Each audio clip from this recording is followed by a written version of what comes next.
విజయవాడలో కల్తీ మద్యం ఘటనపై ఏపీ ప్రభుత్వం సీరియస్ గా ఉంది. ఇప్పటిపై ఈ ఘటనపై విచారణకు ఆదేశించిన ప్రభుత్వం తాజాగా 9 మద్యం బ్రాండ్లపై తాత్కాలిక నిషేధాన్ని విధించింది. మరోవైపు విజయవాడలో కల్తీ మద్యం బాధితుల పరిస్థితి ఇంకా విషమంగానే ఉంది.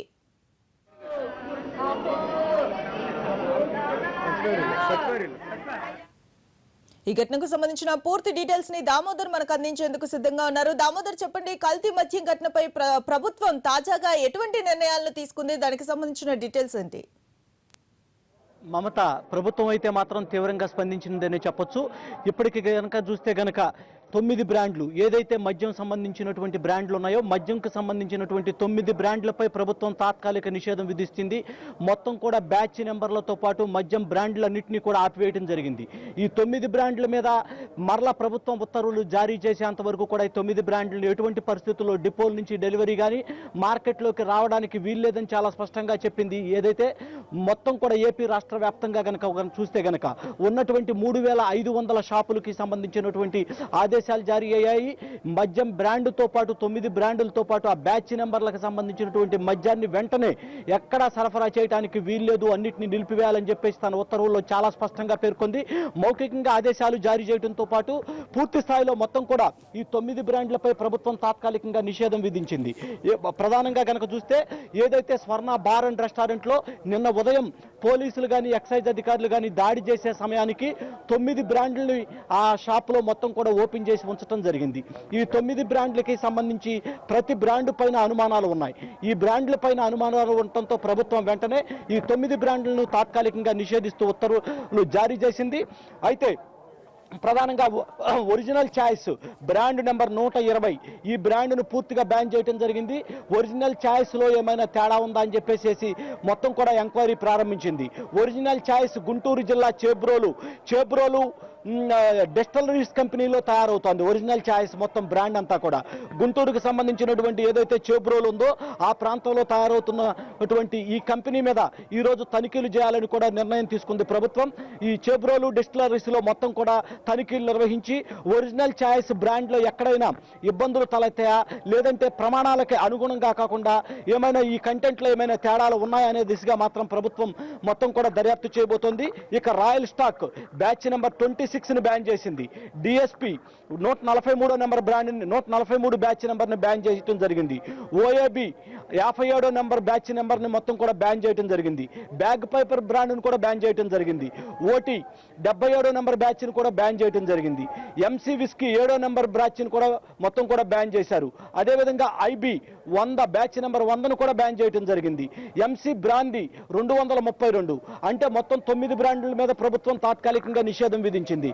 రాష్ట్రం ఎక్కడా కూడా ఈ బ్రాండ్ని విక్రయించరాదని, ఒకవేళ స్టాక్ ఏదైనా ఉండుంటే కనుక దాన్ని వెంటనే నిలిపివేయాలని చెప్పేసి కూడా మొత్తం కూడా ఎక్సైజ్ శాఖ అధికారులు మొత్తం వీళ్ళందరికీ కూడా మౌఖికంగా ఆదేశాలు జారీ చేశారు. అయితే ఒకవైపు ప్రభుత్వం నిషేధం విధిస్తూనే మరోవైపు బాధితులు ఏదైతే ఉందో మృతుల సంఖ్య ఎటువంటి పరిస్థితుల్లోనూ 5కు మించి నిన్న జరిగినటువంటి మృతులు మినహాయించి మరి 5కు మించి పెరగకోకుండా ఉండేందుకు ప్రైవేట్ ఆసుపత్రుల్లో మొత్తం కూడా వైద్యం అందించే ప్రయత్నం చేస్తోంది. ఇంకా దాదాపుగా 16 మంది ఆంధ్ర హాస్పిటల్లోనూ మరో 4 రమేష్ హాస్పిటల్లోనూ చికిత్స పొందుతూ ఉన్నారు. ఈ 16 మందిలో మాత్రం 3 పరిస్థితి మాత్రమే విషమంగా ఉంది. ఇంకా వారు వెంటిలేటర్ మీద కొనసాగుతూ ఉండటంతో ప్రభుత్వం వాళ్ళని కూడా రక్షించేందుకు ప్రయత్నం చేస్తోంది. ఇప్పటికే ఈ ప్రభుత్వ ఆసుపత్రి మార్చురీలో ఉన్నటువంటి 5గురికి కూడా పోస్ట్ మార్టం మొత్తం కూడా తయారు మొత్తం జరుగుతూ ఉంది. ఇప్పటికే 2 మృతదేహాలకు సంబంధించినటువంటి పోస్ట్ మార్టం జరుగుతుంది. ఈ బాధితులందరినీ కూడా ముఖ్యమంత్రి చంద్రబాబు నాయుడు మధ్యాహ్నం 2 గంటల తర్వాత పరామర్శించే అవకాశం ఉంది. ముఖ్యమంత్రి క్యాంపు కార్యాలయానికి అటు ఎక్సైజ్ శాఖ అధికారులు ఇటు పోలీసు ఉన్నతాధికారులని మొత్తాన్ని కూడా రమ్మని చెప్పేసి ఆదేశాలు జారీ చేయటం, ఈ మొత్తం ఇష్యూ మీద కాకుండా రాష్ట్ర వ్యాప్తంగా ఉన్నటువంటి అన్ని పరిస్థితులు, ఎక్సైజ్ శాఖకు సంబంధించినటువంటి అన్ని పరిస్థితులు, నిన్న జరిగినటువంటి పరిణామాలు, ఆ తరువాత తదంతర పరిణామాలు అన్నిటి మీద కూడా దర్యాప్తు చేయడానికి ప్రభుత్వం ఒక సంకల్పం చేసింది. అందులో భాగంగానే మొత్తం ఎక్సైజ్ అధికారులందరినీ కూడా పిలిపించి మాట్లాడే ప్రయత్నం చేస్తోంది. ఇక నిన్న సంఘటన కనుక చూస్తే స్వర్ణబార్ సంఘటనలో ఈ 34 మందే కాదు ఇంకా అనేక మంది ప్రాణాలు కోల్పోయే పరిస్థితి ఉండేదని మాత్రం చాలా స్పష్టంగా చెప్పొచ్చు. ఎందుకనంటే మన ఇక్కడ ఉన్నటువంటి దాదాపుగా మనం ఇక్కడ పోస్ట్ మార్టం దగ్గరికి వచ్చినటువంటి ఒక 20-30 మంది మన దగ్గర ఉన్నారు. వీళ్ళందరూ కూడా ఈ విజువల్స్ లో మనం డిస్ప్లే చేస్తున్నటువంటి వీళ్ళందరూ కూడా అదే బార్లో నిత్యం మద్యం తాగుతూ ఉండేవారు.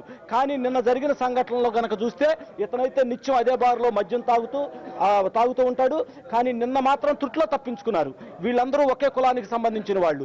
నిన్న ఒక కార్యక్రమం శుభకార్యం ఉండటంతో వీళ్ళందరూ అక్కడికి మద్యం తాగటానికి వచ్చిన సమయంలోనే ఈ సంఘటన జరిగింది.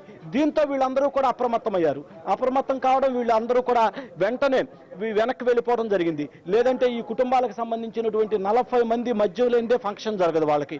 దీంతో ఈ 40 మంది కూడా ప్రాణాపాయ స్థితిలో పడి ఉండేవారు. కానీ అదృష్టవశాత్తు వీళ్ళు బార్ దగ్గరికి రావడం, అదే సమయంలో ఈ సంఘటన జరిగి ఉండటం, ఇవన్నీ కూడా ఒక విధంగా చెప్పాలంటే వీళ్ళ కుటుంబాలకు మేలు చేశాయని చెప్పొచ్చు. వాళ్లే మాటల్లో చాలా స్పష్టంగా చెప్తున్నారు. చెప్పు, నిన్నటి పరిస్థితి ఏంటి అసలు అక్కడ జరిగిన? నువ్వు అసలు అక్కడైనా మద్యం తాగేది? మద్యం తాగటం తప్పు అని తెలుసు, ప్రాణాల మీదకి వస్తుందని తెలుసు, ఇన్ని ఇబ్బందులు పడతారని తెలుసు, ఒక పక్కన చచ్చిపోతారని తెలుసు, అయినా కూడా మీరు ఆ రకంగా ప్రవర్తించడం ఎంతవరకు కరెక్ట్? మాకు అలవాటు ఉంది. ఏంటంటే కష్టపడే వాళ్ళం, ఏదో కూలీ నాలి చేసుకునేవాళ్ళం, సాయంత్రానికి ఏదో మాకు కొద్దిగా మంది వేసుకుని ఇంటికి వెళ్ళిపోయేవాళ్ళం. కాకపోతే ఒక గంట కనుక లేట్ చేసి ఉంటే మనలో 40 మంది అయినా ఎగిరిపోయేవాళ్ళం. నిన్నటి వరకు జరిగింది అది. ఎందుకని అక్కడ ఆ బార్లో పరిస్థితి ఏంటి అసలు? ఆ బార్ బాగోదు. అయినా సరే మనకి వెళ్ళే దారి వచ్చేదారి అని చెప్పేసి ఇంటి దారి కదా అని చెప్పేసి అక్కడ దగ్గర అని చెప్పేసి మేము తాగేసి ఇంటికి వెళ్ళిపోతా ఉంటాం. అది మనకి జరిగింది. అంతేగాని మనకి నిజంగా మీరంతా మృత్యుంజయుల కింద చెప్పుకోవచ్చా? మళ్ళీ బతికారు, మీకు ఆయుష్ ఉంది అని చెప్పుకోవచ్చా? అంతే మరి. ఏంటంటే ఒక గంట లేకపోతే 40 మంది చచ్చిపోయేవాళ్ళు సార్. ఇది గ్యారంటీ.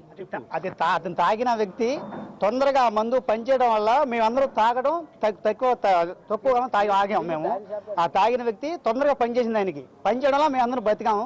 అదే ఆయనకు 1 గంట 2 గంటలు లేట్గా పనిచేసి ఉంటే మేమందరం పిట్టలాగా మొత్తం రాలిపోయేవాళ్ళు. మా వాడగట్లో ఆడోళ్ళే మిగిలేవాళ్ళు, మగాళ్ళు ఎవరు మిగలరు. ఎందుకంటే మా ఇల్లు అటే కనుక, ఆ బారు అక్కడే ఉంది కనుక మేము రాకపోకలు అటే చేస్తాం, పొద్దున్నే సాయంత్రం అటే చేస్తాం కనుక ఆ బారు మాకు దగ్గరగా ఉండటం వల్ల మేము అక్కడికి వెళ్ళి తాగడం జరుగుతుందండి. మేము రోజు కూలీ వాళ్ళము. ఇప్పటికైనా మీరు ఇంత సంఘటన జరిగింది, ఏమైనా మద్యం మానుకునే ప్రయత్నం ఏమైనా చేస్తారా? ప్రభుత్వం నిషేధం విధించడం ఇది కాదు చెప్పండి. ఇకపై ట్రై చేస్తామండి. మందు తాగడానికి చాలా వరకు తగ్గించుకుంటాం, మానడానికి ట్రై చేస్తుంటాం. నువ్వు చెప్పు, నువ్వు నిత్యం మందు తాగేది అదే షాపులో, నువ్వు నిజంగా ప్రమాణం చేస్తావా ఈ రోజు మద్యం తాగను అని చెప్పి? మానేస్తాను సార్, మానేస్తాను. నిజంగా మానేస్తాను. ఎందుకు ప్రమాదం వచ్చినప్పుడు ఇక మనం నువ్వు చెప్పు పరిస్థితి ఏంటి? నేను కూడా మందు తాగేవాను సార్. ఇది మరి చెబుతున్నా కదా, ఆ రోజు ఫంక్షన్ లో మేము పొద్దున పూట వెళ్ళాము 10 గంటల 30 నిమిషాలకి. మాంసం కొట్టిస్తున్నాం. ఈ లోపు మనిషి పడిపోయాడు. పిడిచానుకొని మేము రాడ్లో గట్టి ఇచ్చాం. కాదు అక్కడ మనిషి పడిపోయాడు. అక్కడ నుంచి బార్సలు 2 పడిపోయాడు.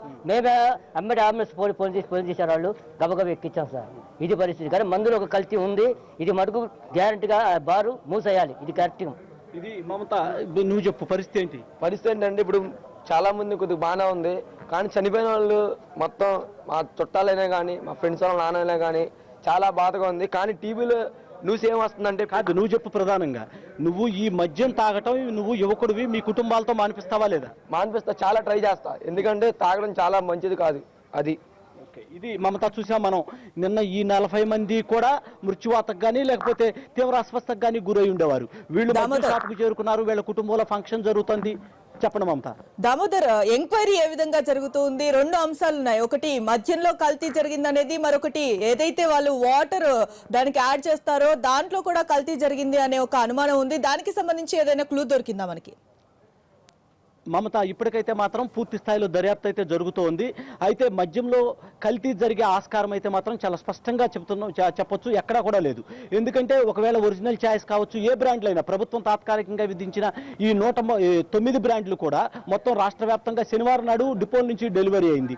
ఒకవేళ ఒక బ్యాచ్లో, ఒక బ్రాండ్లో ఒక బ్యాచ్ ఏదైతే ఉందో దాంట్లో కనుక కల్తీ జరిగి ఉంటే అదే బ్రాండు అనేక గ్రామాలకి, అనేక జిల్లాలకి మొత్తం కూడా వెళ్ళటం జరిగింది. ఒకవేళ అదే జరిగి జరిగితే గనక మొత్తం ఈ ప్రభావం మొత్తం రాష్ట్ర వ్యాప్తంగా ఉండాలి. అంటే 10 గంటలకే షాపులు ఓపెన్ అవుతాయి కాబట్టి ఒకవేళ నిన్న షాపులు మధ్యాహ్నం 3 గంటలకు మూయించారు. ఒకవేళ మధ్యాహ్నం నుంచి 10 గంటల నుంచి మధ్యాహ్నం 3 గంటల లోపు ఈ బ్రాండ్ను ఉపయోగించిన ఎవరికైనా అస్వస్థకు గురి కావాల్సి ఉంది. కానీ అది ఎక్కడా కూడా జరగలేదు. ఈ మొత్తం కూడా చూస్తే స్వర్ణ బార్లో నీళ్ల వల్ల కలుషితం జరిగిందంటున్నారు, నీళ్లలో విష ప్రయోగం జరిగిందంటున్నారు. మరో కథనం కూడా ఉంది. బార్ యాజమాన్యమే మొత్తం కిక్కిచ్చేందుకు నీళ్లలో మిథనాల్ కానీ మరే ఏదైనా కంటెంట్ కానీ కలిపి విక్రయిస్తున్నారని చెప్పేసి ఆరోపణలు కూడా ఉన్నాయి. అంటే ఈ కోణం అన్నింటిలోనూ కూడా దర్యాప్తు చేయాల్సిన అవసరం ఉంది. ఎందుకంటే అసలే లైసెన్స్ ఉన్నప్పటికీ అనుమతి లేకోకుండా చెల్లార్లో నిర్వహిస్తున్న బార్ అండ్ రెస్టారెంట్ అది. దీంతో పాటు అక్కడ వాళ్ళు ఉపయోగిస్తున్నటువంటి నీళ్లు కానీ ఇవి కానీ చాలా దారుణంగా ఉన్నాయి. అయితే ఇవి కాకుండా మిథనాల్ ప్రభావం ఎక్కువ అవటం వలన ఒక వ్యక్తి మద్యం తాగిన వ్యక్తి చనిపోయాడు అంటే ప్రధాన కారణం మిథనాల్ కంటెంట్ ఎక్కువ ఉండటం వల్ల. 30% కనుక ఆ లిక్కర్లో మిథనాల్ కంటెంట్ 30% లోపు ఉంటే గనక ఎటువంటి ప్రాణహాని జరగదు. ఒకవేళ 30% మించి గనక మిథనాల్ కంటెంట్ గనక ఎక్కువ ఉంటే గనక వెంటనే నరాల వ్యవస్థ మీద పనిచేస్తుంది. నిన్న సంఘటన జరిగి విజయవాడ ప్రభుత్వ ఆసుపత్రికి వచ్చేందుకు వ్యవధి కేవలం 30 నిమిషాల వ్యవధి. ఈ 30 నిమిషాల వ్యవధిలోనే 5 చనిపోవడం జరిగింది. అంటే మిథనాల్ కంటెంట్ ఎక్కువైనా ఉండాలి, లేదంటే ఆ బార్లో ఏదైనా విషప్రయోగం అయినా జరిగి ఉండాలి, ఆ నీటిలో ఏదైనా విషప్రయోగం అయినా జరిగి ఉండాల్సిన అవసరం ఉంది. నీటిలో విషప్రయోగం జరగాలి అంటే బార్లో సీసీ కెమెరా ఫుటేజ్ ఉంది. ఆ మొత్తం సీసీ కెమెరా ఫుటేజ్ ఉదయం నుంచి కూడా మొత్తం ఉన్నటువంటి ఫుటేజ్ మొత్తాన్ని పోలీసులు సీజ్ చేయడం జరిగింది. సీజ్ చేసిన ఫుటేజ్ అంతా కూడా ఈ రోజున FSL ల్యాబ్కు తీసుకువెళ్లి మొత్తం కూడా పరిశీలిస్తున్నారు. బార్లోకి ఎవరు వచ్చారు, ఎవరు వెళ్లారు, అనే కోణంలో కూడా పోలీసులు అంతా కూడా దర్యాప్తు చేస్తూ ఉన్నారు. అయితే FSLకి ఈ బ్రాండ్లన్నీ కూడా FSLకి పంపించడం జరిగింది. కానీ 72 గంటల తర్వాత కానీ ప్రాథమిక రిపోర్టు వచ్చే అవకాశం ఉంటుంది. ఆ తర్వాత మాత్రమే పూర్తి చర్యలు ఉంటాయి. ఇప్పటికే మొత్తం ఈ సంఘటనలో 7 అదుపులోకి తీసుకోవడం జరిగింది. ఇక నిర్వాహకులు ఎవరైతే ఉన్నారో ఆ నలుగురిని కూడా మరికొద్ది సేపట్లో వాళ్ళందరినీ కూడా అదుపులోకి తీసుకునే అవకాశం ఉంది. Mamata. Right, thank you Damodar సమాచారం అందించినందుకు.